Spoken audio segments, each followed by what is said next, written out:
Hello, we are moving into the second part of the video on Thoreau's Civil Disobedience. The second section of the video, as well as the essay, is titled Against Civil Government. Thoreau now talks about how the citizens should behave towards the American government of his time. The next question he discusses is how to behave towards the American government. At first, he had talked about the government and the state, and now how to behave towards the government. And he gives a very simple, straightforward answer. I answer that I cannot, without disgrace, be associated with it.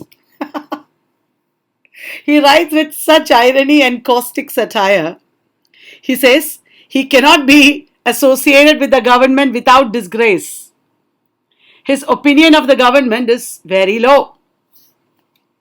And he is writing this essay, if you remember, right after fighting against the government by not paying the poll tax.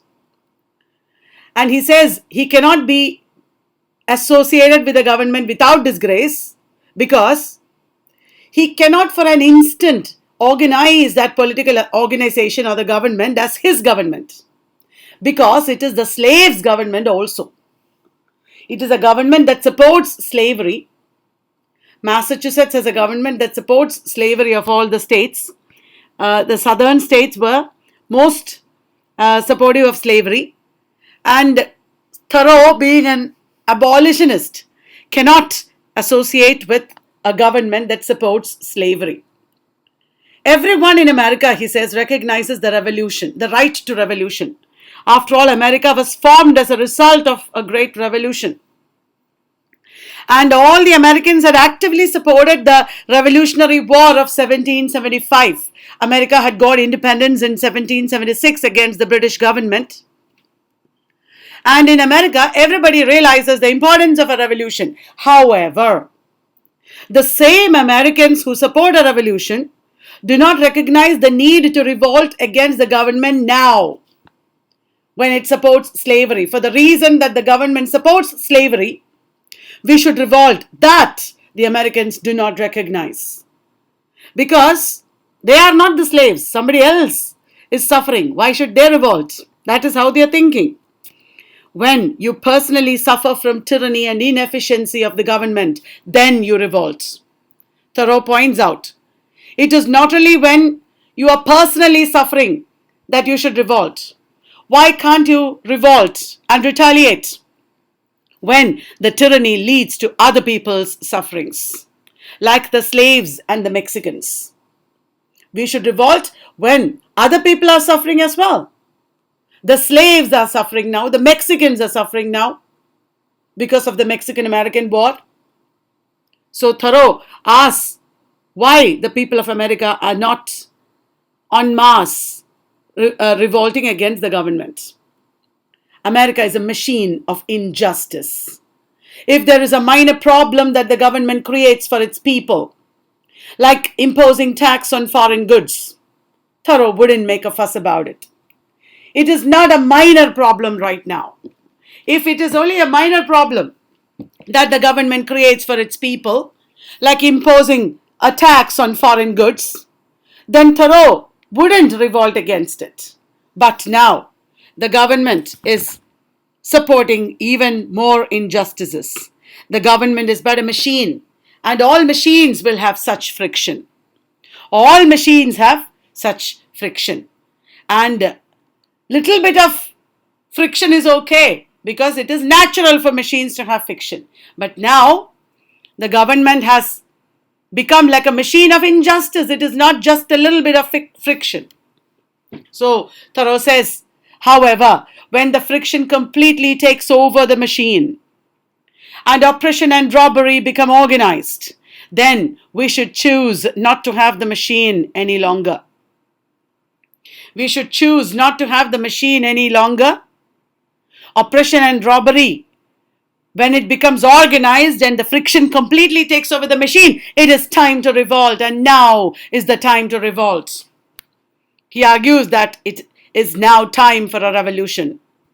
The reasons that he presents are: 1/6 of the population of America are slaves, and one whole country is unjustly overrun and conquered by a foreign army and is subjected to military law. Well, which country is that? Is America overrun by a foreign army? Is America being subjected to military law? No! He is not talking about America here. He is talking about Mexico, which has been invaded by America. Revolution has become especially relevant since it is America who is invading. America is the invader.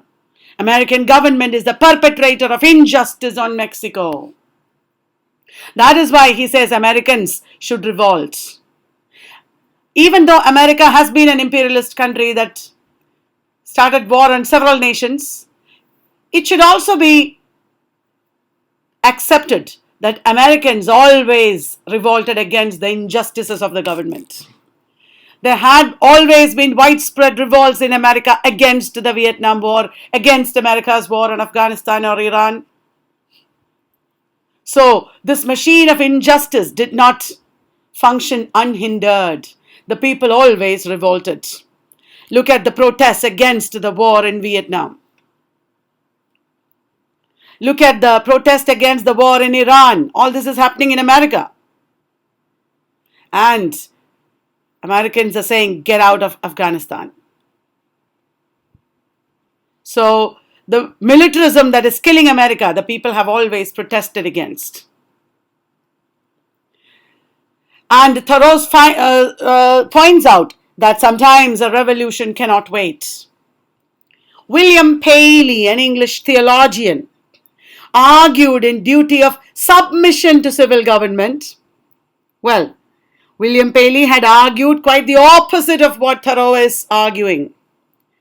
Thoreau is arguing in favor of civil disobedience, and William Paley had earlier argued in favor of civil obedience. And Thoreau's article or essay is a reply to William Paley's argument. William Paley, an English theologian, argued in duty of submission to civil government that any resistance against the government must be in consideration of the enormity of the grievance, as well as the probability and expense of redressing it. That means, if you are revolting against the government, then your grievance should be that big. And also, there should be the probability that government will redress it. There should also be the probability, there should also be the low expense for the revolution. Taking all this into consideration, only you should revolt against the government. That was William Paley's idea. William Paley was following utilitarianism, and he gave importance to convenience of the majority rather than moral truth and justice. If it does not cause inconvenience to the majority, then you can revolt. That is what William Paley is saying. Thoreau's essays was a reaction against Paley's views on civil obedience. And he says, Thoreau says, Paley might be right in minor issues where the rule of expediency will apply. But there are also occasions when a people, as well as an individual, must do justice, cost what it may. At any cost. There are occasions when the people should rebel. When thousands of people are suffering under slavery and Mexican war, what right or what reason do the people of America have not to revolt? Because the injustice of the government is so huge. Thoreau says, if I have unjustly wrested a plank from a drowning man, I must restore it to him, though I drown myself. If the injustice is so gross, then even at the risk of your own life, you should revolt against it. Against Paley, Thoreau argues that the Americans should immediately stop slavery and the war on Mexico, even if it cost them their existence as a people. Do not stay in your house, in the comfort of your house. Do not be self-complacent. Go out and revolt, because the injustice is so huge, even if it costs you your existence. And he says, trade makes everyone complicit in the practice of slavery. How is that? Referring to Thomas Middleton's description of a corrupt state in The Revenger's Tragedy, Thoreau criticizes the people of his native state of Massachusetts. In the north of USA, Massachusetts and New England supported slavery. Thoreau is criticizing his government because the government of Massachusetts was complicit in the slave trade.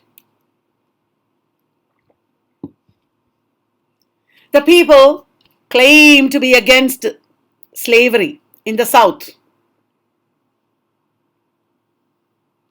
That means the people of the North claim to be against the slavery that is prevalent in the South. That is what I mean. The people of the North claim to be against slavery in the South, but they continue to participate in the trade and commerce, especially cloth, that supports it. The people of the North continue to participate in the trade and commerce between the South and the North, supporting the southern states. They still participate in the trade and commerce. Thus, trade makes the Northerners complicit in the practice of slavery. Thoreau says, the opponents to reform in Massachusetts are not the extremely conservative politicians in the South. The politicians in the South, where practice of slavery is there, those people are extremely conservative, but they are not the real opponents to reform. But the real opponents are the people in the North, who passively maintain the status quo. The farmers and traders in Massachusetts are more interested in trade and commerce than in humanity. The farmers and traders just look after their own affairs. They are more interested in making money and doing trade and commerce. They are not interested in the sufferings of humanity. So they are the real culprits.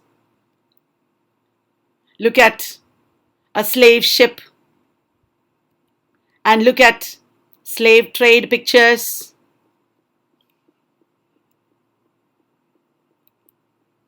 And look at the migrant workers walking thousands of kilometers, braving sun and rain to their homelands. Many of them died on the way. Who cares? The people, the mainstream people, the middle class people do not care. They just, in a self-centered way, look after their own affairs. If there is some protest, legitimate protest against the government, how many people will come out of their houses and take part in it? How many people will want to risk arrest for a just cause? We don't care. We are like the people of the North in America in Thoreau's time. This is armchair revolution. Against starting a revolution, the common argument is that the masses are not prepared for it. The common argument is that the masses are not prepared for it. And only a few are wise and good. Everybody doesn't understand. Everybody is not prepared. Only a few are wise and good. But Thoreau feels that this is not a real excuse, because the few, like yeast in the dough, will leaven the whole lump. When you put a little bit of yeast in the dough, it will leaven or ferment the whole lump. Like that, everybody need not be wise and good, but we should still start the revolution. People will join. That everybody is not ready is not a proper argument. There is no excuse for the people who are in opinion opposed to slavery and war, who do nothing against it. There are many people who are opposed to slavery and war, but they do absolutely nothing against it. You cannot excuse such people. Such people claim to have the same ideas as Washington or Franklin, yet lack their initiative and leadership qualities. These people speak the same ideas as George Washington or Benjamin Franklin, yet lack their initiative and leadership qualities, and they remain armchair activists. They do only lip service to their ideology. Unlike the patriots of the past, these men do nothing in earnest and with effect. Instead, they wait for others to remedy the evil.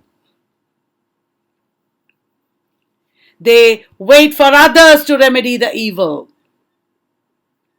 They do not do anything on their own. This is shirking their responsibility. At the most, they will give their vote to what is right. At the most, they will just vote for the right and think somebody will also vote and probably it will win. But they will do nothing to make the right prevail. Voting means nothing. One virtuous man, says Thoreau, who practices virtue and does something for virtue, is better than 999 people who are patrons or guardians of virtue, who just blah, blah, blah, blah, talk about it. One virtuous man who actually does a virtuous action is better than 999 people who just talk about it. That is what Thoreau says. And look at this. Click here to save the world. Armchair revolution. They can't do anything. These people just stay put in their seats and wait for somebody else to save the world. Voting is not a solution. Thoreau holds that voting is like gaming, playing with right and wrong, naturally accompanied by betting. It's a gamble. When I cast my vote for the right, I am not vitally concerned that the right should prevail. And I do nothing to make it prevail. Rather, I'm willing to leave it to the majority. I'm hoping that a lot of people will come and vote and somehow make it prevail. I am not ready to do anything. A wise man will not leave the right to the mercy of chance, not wish it to prevail through the power of the majority. A wise man, if Mahatma Gandhi had left it, somebody get independence for us. Let the majority decide and do it. I won't do anything. If the leaders of the freedom struggle had sat in their armchairs thinking like that, what would have happened? A wise man will not leave the right or the correct position. He will not leave it to the mercy of chance. He will not wish it to prevail through the power of the majority. If ever, Thoreau points out, if ever the majority votes to stop slavery, it will be because they are indifferent to slavery. Thoreau says,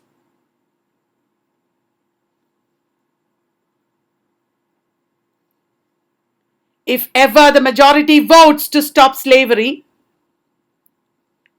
it will be because they are indifferent to slavery. They don't care. Whatever it is, they don't care. They are indifferent. So they will do anything. They don't really care, so they can vote. If they really care, that will be because there is but little slavery left to be abolished by their vote, or because they are the slaves themselves. If the majority votes to stop slavery, look at Thoreau's cynicism. It is probably because the majority is indifferent to slavery, they don't care. Or it is because there is little slavery to be abolished by their vote. They will wait for so long, and somebody has already changed, and slavery is already going, and then they will vote. Because they know that even without their vote, anyway it will go. Or because the voting majority will then be the slaves. When it happens to them, then they will start speaking.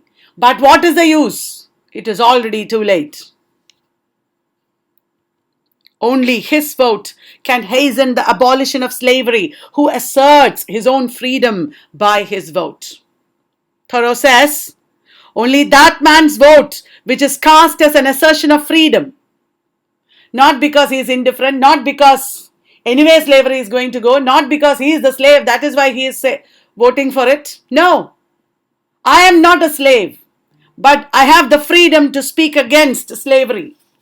I want the slaves to be free, so I will speak against it.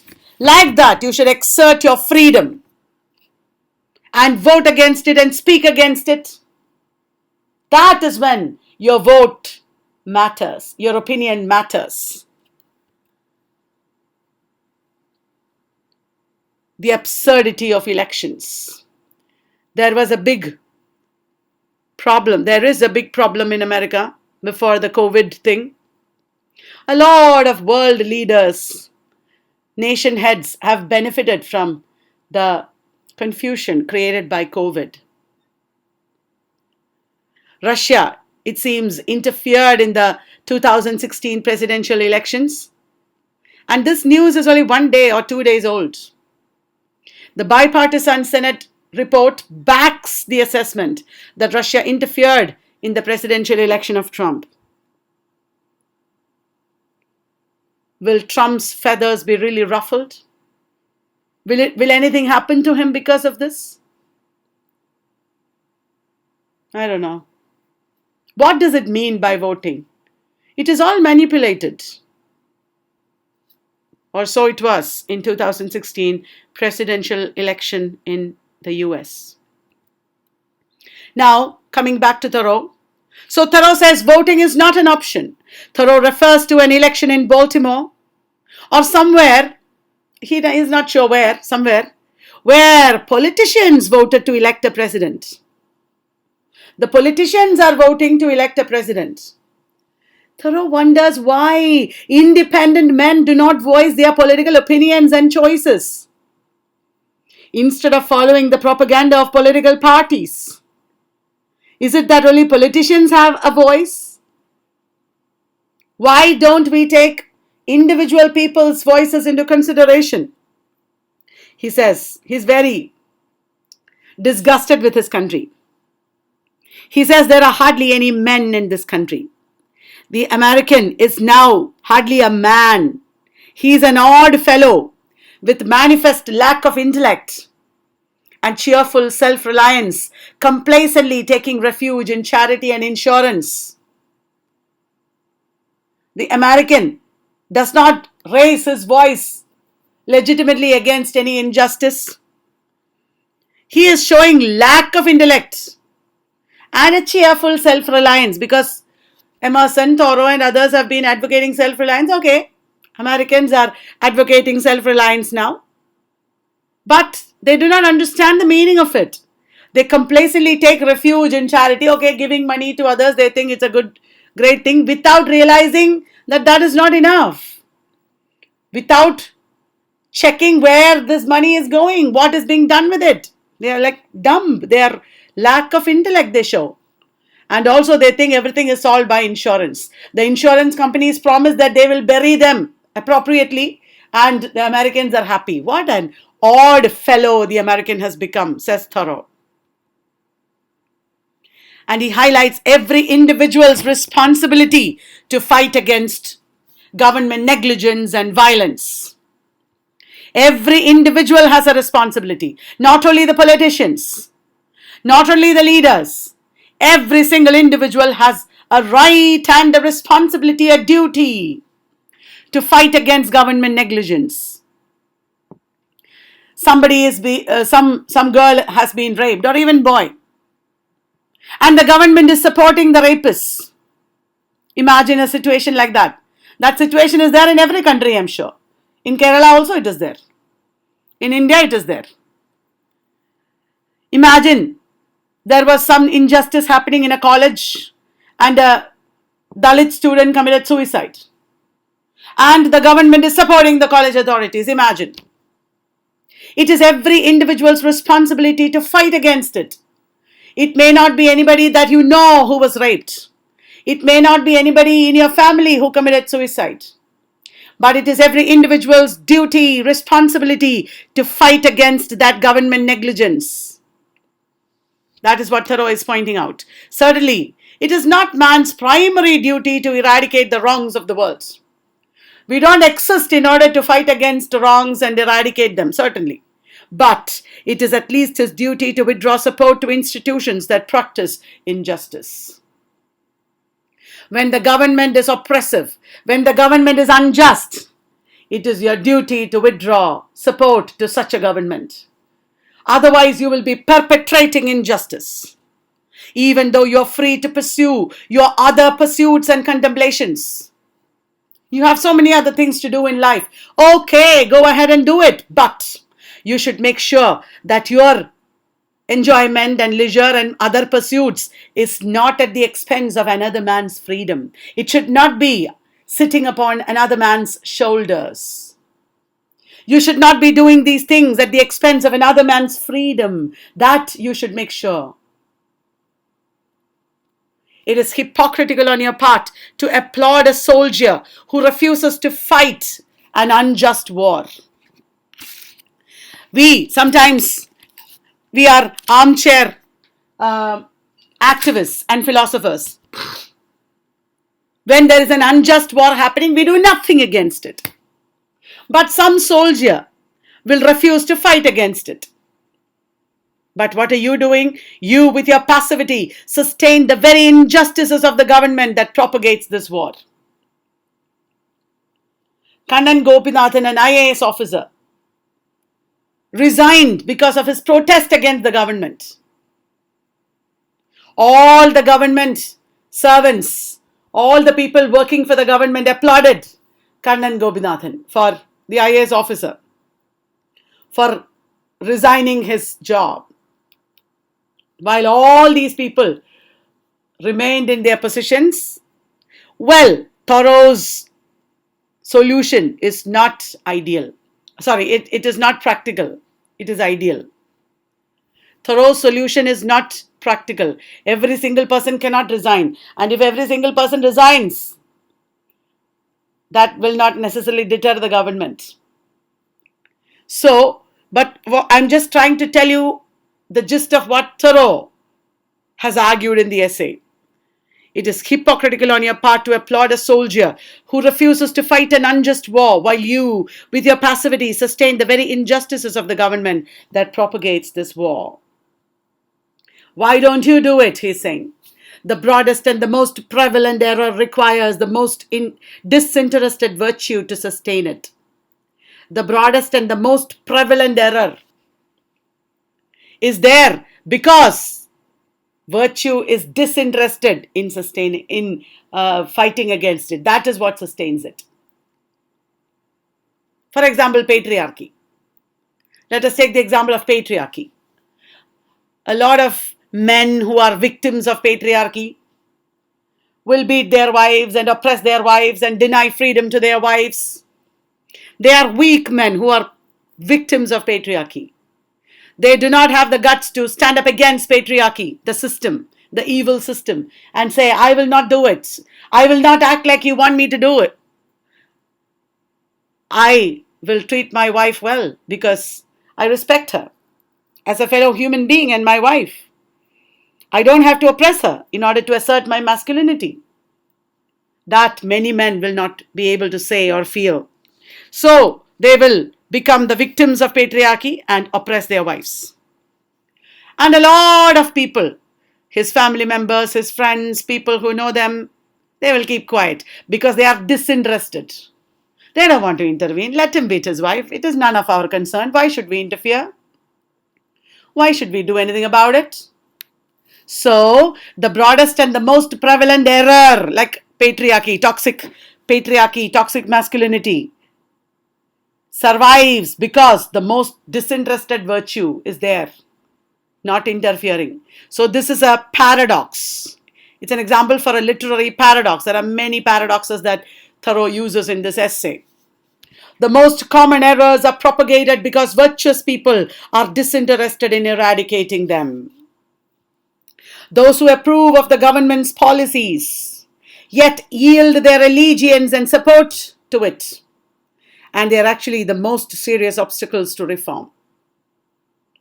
Those who disapprove of the government's policies yet yield their allegiance and support to it are actually the most serious obstacles to reform. Instead of obeying unjust laws of the Union and waiting for them to be changed under the initiative of the state. Here, Thoreau is referring to the fighting between the northern states and the southern states.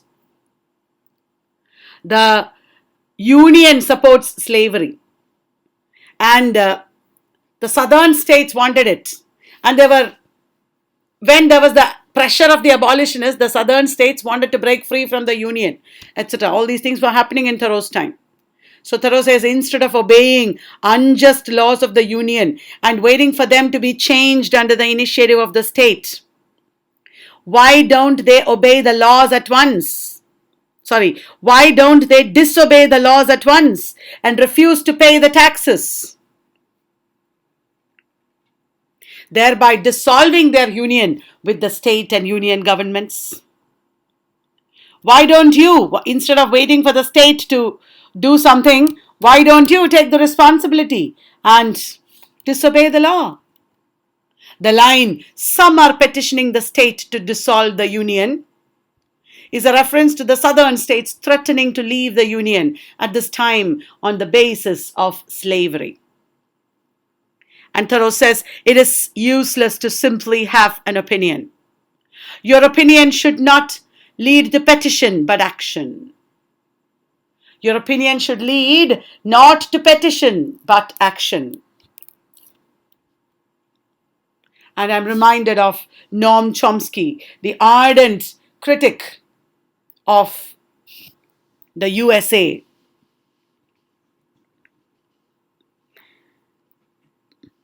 He is a lone crusader against the USA. He did not wait for the majority to change their opinion. Forever he has been relentlessly voicing his opinions against the USA.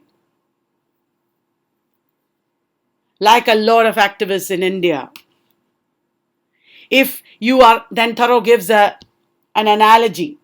He asks a story. He gives us a story from everyday life. If you are cheated out of $1 by your neighbor, you do not rest satisfied with knowing that you are cheated, or with saying that you are cheated, or even with petitioning him to pay you your due. You give petitions to the neighbor and keep quiet. Do you do that? Or would you take effectual steps at once to obtain the full amount and see that you are never cheated again? That is what you'll do. If you are cheated by the government, why do you keep quiet? If you are cheated by your neighbor, you don't keep quiet. Why would you do that when you're cheated by your government? Asks Thoreau. What Thoreau forms is a better form of democracy.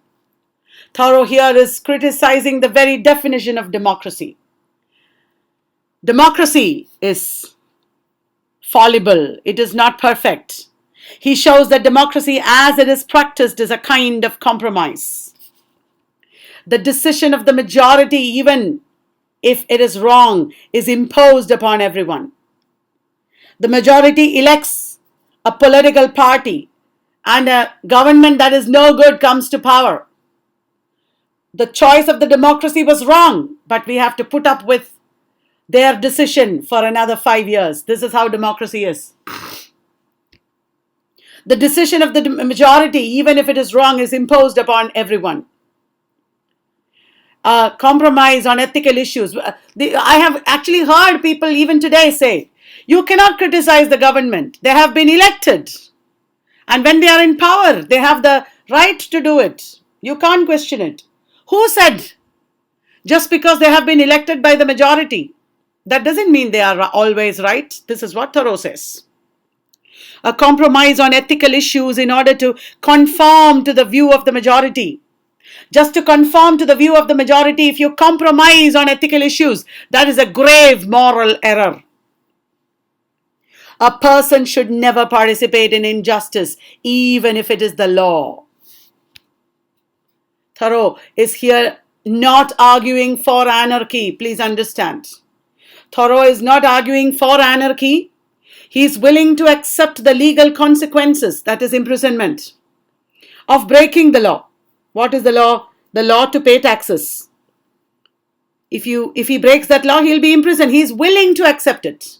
He will not go into hiding or evade arrest. That is not what he is doing. Look at how people who did civil disobedience were arrested. This is Martin Luther King, arrested. And this is Julian Assange, the WikiLeaks founder, arrested. The government crushes dissent. That is what this shows. Martin Luther King was a great man. He was crushed to silence. Why? And finally assassinated. The government does not allow dissent. What kind of democracy is this? Democracy by nature should involve opposition, dissent, criticism. If the government is intolerant to criticism, if the government crushes those people who show dissent, if you make a Facebook post against your government, you are fired from your job, you're arrested, you're killed. What kind of democracy is this? It is clear beyond doubt that unjust laws exist. Then Thoreau raises two questions. Shall we continue to obey these unjust laws until they are changed? Or shall we stop obeying them at once? Under a government like that of America, people would wait to change the unjust laws. They will not object immediately. They will wait for somebody to change because they think the revolution will be worse than the injustice.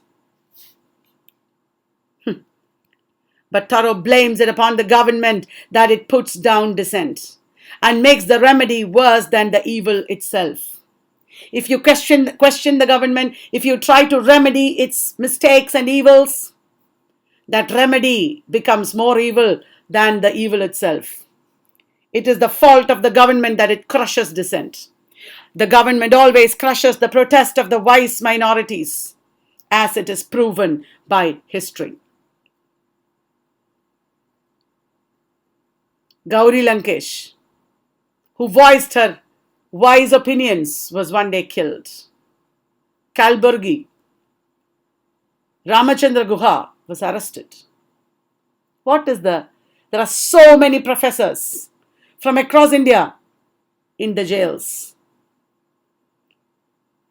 They are accused of a lot of criminal offenses. Nobody knows how far this is true. It is so easy for governments to get opposition out of the way these days. There is so much surveillance upon you.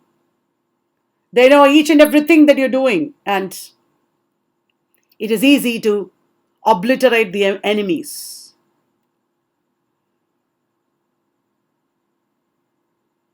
Another, Binayak Sen, famous activist.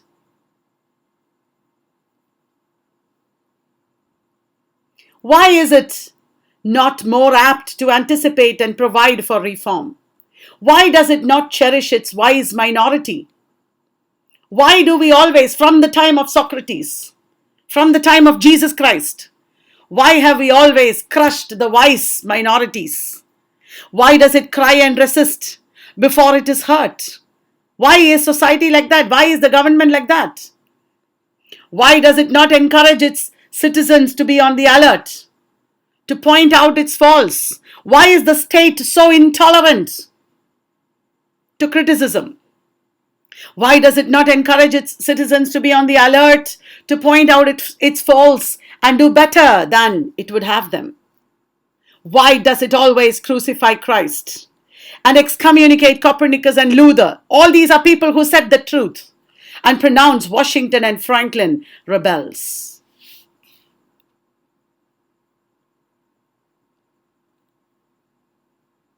And then Thoreau talks about when you should rebel. If injustice is part of the necessary friction of the machine of the government, we should let it go. Yeah. For perhaps that friction will wear smooth or the machine will wear out. The friction might wear smooth or the machine will wear out. It is better to leave it. However, if the injustice is an independent part of the machine, like a spring, a rope, or a pulley, then we must consider if the remedy is worse than the injustice. And if the machine requires you to be the agent of justice to another man, injustice. And if the machine requires you to be the agent of injustice to another man, then you have to break the law. As long as the government is a machine of injustice, your life should be the counter friction to stop the machine. You should stop the machine with your life. That is why Mahatma Gandhi and his followers lay down on the roads in front of the British oppressors. Let the British go over them with their horses. They were hurt, their bones were broken, but they wanted to stop the friction of that machine. They made their bodies, their lives, the counter friction to stop the machine. You can't wait for the state to remedy the injustice because it will take too long, and by then your life will be over. A lot of very wise professors in the state prisons are waiting. They will only wait year after year, decade after decade, because the armchair revolutionaries will do nothing about it.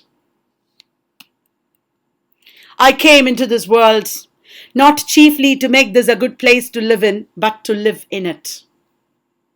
Be it good or bad, says Thoreau. My aim is not to repair the problems of this world or anything. A man has not everything to do, but something. I cannot do everything, I can only do something. And because he cannot do everything, it is not necessary that he should do something wrong. One thing, I don't have to correct every problem in this world, but I should not do anything wrong. I should not be the propagator of injustice and wrong and evil. It is not my business to be petitioning the governor or the legislature any more than it is theirs to petition me. And if they should not hear my petition, what should I do then? Thoreau does not hesitate to say that the abolitionists should immediately withdraw their support to the government of Massachusetts and not wait till they constitute the majority. Thoreau encounters the government once in a year in the person of the tax collector, who is his civil neighbor. With this man who has voluntarily chosen to be an agent of the government, Thoreau quarrels every time he meets that man. To make him understand the gravity of his choice, the official should be held responsible for bringing injustice on others. Now, that is not a very practical thing to suggest. If you quarrel with all the government officials, that is not going to change much. This is a turn in the essay when Thoreau is starting to talk about his own direct encounter with the state. This is the turning point in the essay, and from here we have the third section. Thoreau realizes that if 1,000 or 100 or 10 or even one honest man who doesn't hold slaves withdraws his support of the government, it is a small but a good beginning. But people generally talk about reform and read about it in newspapers. But not even a single person really acts upon it. Everybody talks about it, nobody acts upon it. Even officials of the state such as Thoreau's neighbor, the state ambassador, he says, should act against injustice and embrace imprisonment than just talk about it. If officials also start talking about it, if everybody starts retaliating, then Thoreau believes that the state will have to sit up and take notice. And with that, Thoreau comes to a biblical reference. What happened in the Old Testament, Genesis 18? It's an implicit biblical reference here. In the Old Testament, Genesis 18, when God revealed his plan to destroy Sodom and Gomorrah due to the wickedness of those two cities, Abraham negotiated with God to spare the people. He actually got into a debate with God and bargained. Abraham engaged in a lengthy conversation to mediate for the cities.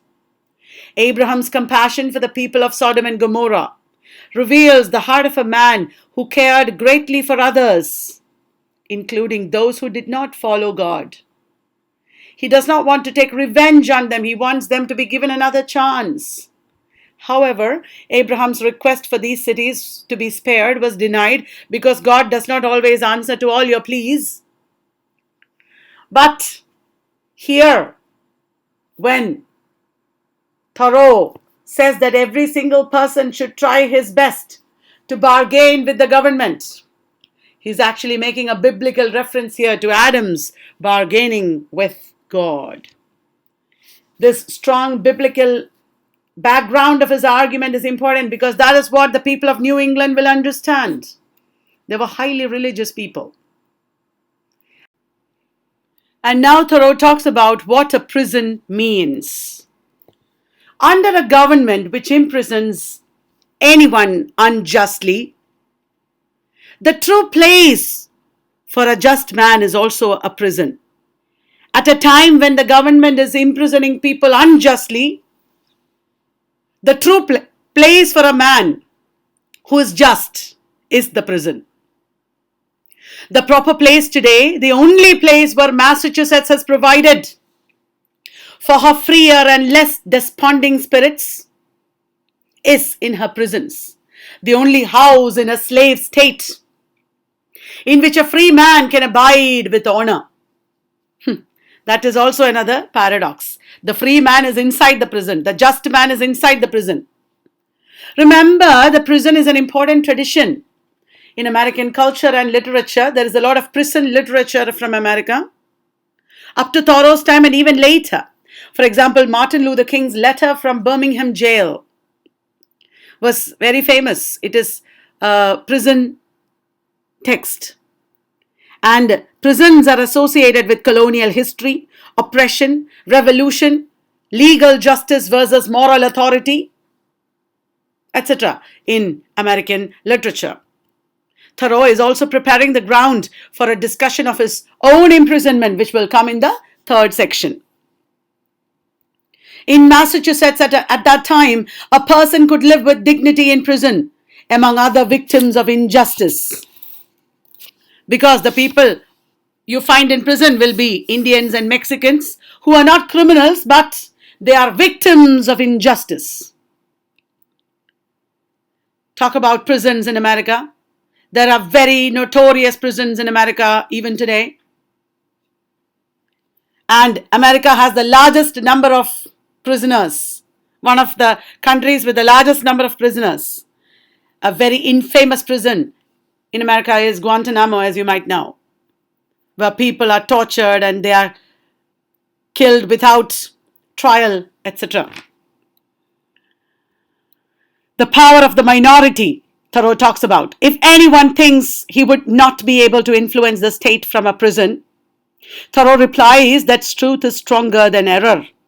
And after being the victim of injustice, he would only be able to combat it even more effectively. If he is put into prison unjustly, it is okay because he'll only become stronger by that. He urges people, cast your whole vote. He urges people, cast your whole vote, meaning their whole influence and not just one ballot paper. A minority is powerless only as long as it succumbs to the majority. But when it uses its entire weight, the minority is irresistible. When the minority is using its entire weight, the minority is irresistible. That is what Thoreau argues. If the alternative is to keep all just men in prison or give up war and slavery, the state will not hesitate which to choose. Because at that time, in Thoreau's time, things are not so bad. Even though there is oppression and manipulation, even though there is politics ruling the roost, the state will not want to keep all men in prison. If all men want to go to prison, they would rather give up slavery and war. But today, you can't trust that. Today, things are different. Things are much worse, 1,000 times worse. Today, if you resist in a straightforward manner like that, you will only be crushed, as history has proven. If 1,000 men were not to pay their tax bills this year, that would not be a violent and bloody measure as it would be to pay them. Paying your tax to support injustice would be a violent and bloody measure. By paying your tax, you will be engaging in more violence than you would if you refuse to pay your tax, Thoreau says about the 19th century. It would be violent to pay them and enable the state to commit violence and shed innocent blood. This is in fact the definition of a peaceable revolution, if any such is possible. Civil disobedience is the definition of a peaceable revolution. And then Thoreau talks about the tax gatherer again. Then the tax gatherer or tax collector will try to show his helplessness and say, "But what shall I do? But what shall I do? I am powerless. I am just doing what the state wants me to do. What will I do?" Thoreau's answer would be, if you really wish to do anything, resign your office. Resign your job. Don't do a job against your conscience. But, well, again, that is an idealistic argument. Everyone cannot do that. Because for the same reason that Thoreau said earlier, we are not doing a job or we are not engaged in a profession in order to support the government or oppose it. We are just trying for survival. Survival is the most important challenge in front of everyone. Just to show your rebellion against the government, if you keep losing your jobs, it won't take you a long way. But it is also true that there are some people like me who never wanted a government job or tried for it because there is more freedom in staying outside the circle of a government job. So Thoreau is telling the tax gatherer, if you really wish to do something, resign your office. If the officer resigns, the revolution is accomplished, he is saying. Because you shouldn't do a job that is against your conscience. Is there not a sort of bloodshed when the conscience is wounded? Thoreau is saying that when your conscience is wounded, there is a sort of bloodshed happening there. Through this wound, a man's real manhood and immortality flow out, and he bleeds to an everlasting death. I see this blood flowing now. So here is Kannan Gopinathan, the IAS officer who resigned. When freedom of expression is curtailed in a section of your country, should we not be affected as countrymen? The lack of concern, the lack of institutional as well as individuals' response to it is the reason that affected me the most. These are not words of Thoreau, these are words of Kannan Gopinathan. And these are in tune with Thoreau's argument. Now, Thoreau talks about the paradox of the rich man being more a slave than the poor man. Thoreau says the poor man is actually free. The rich man is the slave. Such a conscientious tax evader can only be imprisoned. Because if Thoreau, because of his conscience, evades paying tax, he can only be imprisoned. For he would not have accumulated much property that the state can seize. The state will not be able to seize his property. The state will only be able to imprison him. In that way, the poor conscientious man is free. He says, in that way, the poor conscientious man is free.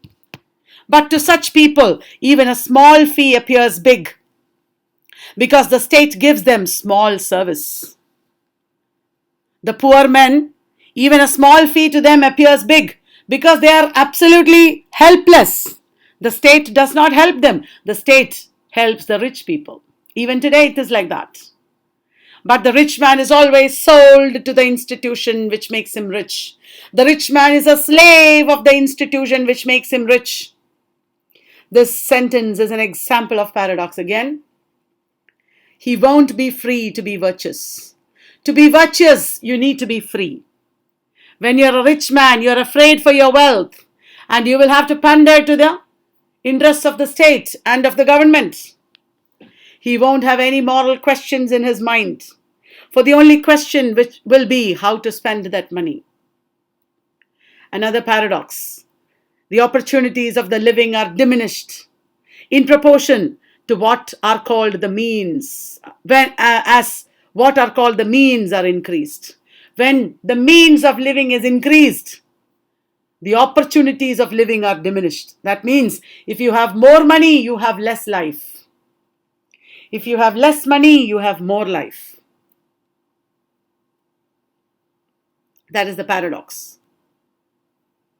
I was just reminded of how a rich man like Vijay Mallya is not free. This is a news from a couple of days ago. Vijay Mallya loses UK High Court appeal in extradition case. Had he been a poor man, had he not amassed his wealth through so many wrong ways, he would have been absolutely free to do what he liked. Render unto Caesar. That is a famous line from the Bible. The synoptic gospels of Matthew, Mark, and Luke. These three gospels are called the synoptic gospels. These three gospels tell a much discussed story that explores the relationship between Christianity, secular government, and society. Some Herodian questioners tried to trap Jesus by asking him if Jews should pay taxes to the Roman rulers. Now that is a trick question, because if Jesus said, yes, they should pay, then that would be against his teaching, his own teaching. If he said, no, they need not pay, then that would be against the law. The questioners were expecting Jesus to oppose the taxes and planned to hand him over to the authorities in that case. But Jesus had other ideas. He called them hypocrites to start with and asked them to show the tribute money that they are supposed to pay. He asked them to show them that money, the tribute money, and one of them produced a coin with the head of the ruler, Tiberius Caesar. Jesus looked at this coin with the head of Caesar on it and said, render unto Caesar the things which are Caesar's, and unto God the things that are God's. Whatever belongs to Caesar, you give Caesar. Whatever belongs to God, you give God. You can't blame Jesus for saying that. And the people remained as confused as ever. They could not trap him. What does this mean? Why is Thoreau referring to this story? The ruler has political and economic authority, and some things are due to the ruler. We have to obey the ruler to some extent. But the ultimate moral authority is God. everything is not due to the ruler. There are things that are due only to God. Is that clear? This illusion asserts that people would pay taxes to the government only if the government's policies are just and beneficial to them. And Thoreau knows that his neighbors think they cannot do without the government's protection. How can we go against the government? We need their protection. And Thoreau knows that his neighbors dread the consequences of civil disobedience to their property and families. As for Thoreau, though he does not depend on state protection, he knows it is hard when the state would take his property. It will be hard when the state takes its property, he knows, and harasses his children for tax evasion. If the state harasses his children, it would be hard, he knows. He says, it is impossible for a man to live honestly as well as comfortably. If you want to live honestly, you will have to do injustices. If you want to live comfortably, you will have to do injustices. If you want to live honestly, you will have to forego your comforts. It is better not to accumulate wealth, says Thoreau.